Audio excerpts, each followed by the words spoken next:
الحمد للہ رب العالمین والصلاة والسلام علی سید المرسلین اما بعد۔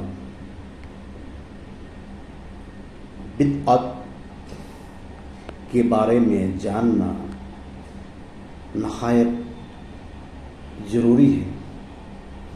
بدعت کے معنی ایجاد کرنے کے۔ بدعت کے دو اقسام ہیں، ایک بدعت عقیدگی اور دوم بدعت عملی۔ بدعت عقیدگی وہ بدعت ہے جو عقیدہ اہل سنت و جماعت کا نہ ہو اور وہ عقیدہ خود سے قائم کر لیا جائے، جیسا کہ دیوبندی وہابیوں نے قائم کر رکھا ہے۔ اور بدعت عقیدگی کو قائم کرنا کفر ہے۔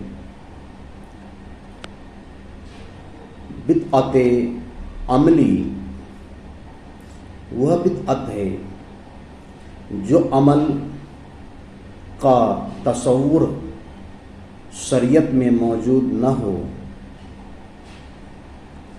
اور وہ عمل کو قائم کر لیا جائے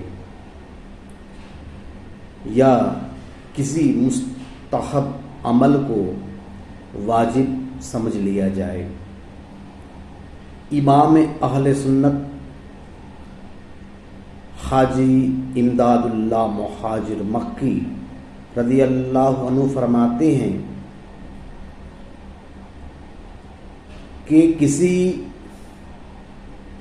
مستحب عمل کو ترک کرنا اگر کسی بدعقیدوں کی علامت ہو جائے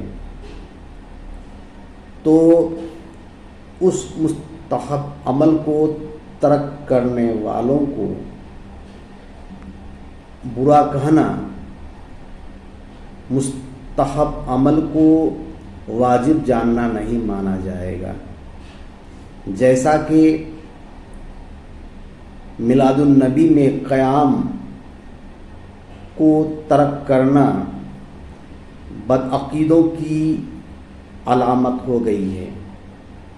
اگر کوئی میلاد النبی میں قیام نہ کرتا ہے اور اس کو لوگ برا کہتے ہیں تو یہ برا کہنا قیام کو واجب جاننا نہ سمجھا جائے گا، بلکہ یہ برا کہنا اس کی بدعقیدگی کے سبب مانا جائے گا۔ وآخر دعوانا الحمد للہ رب العالمین۔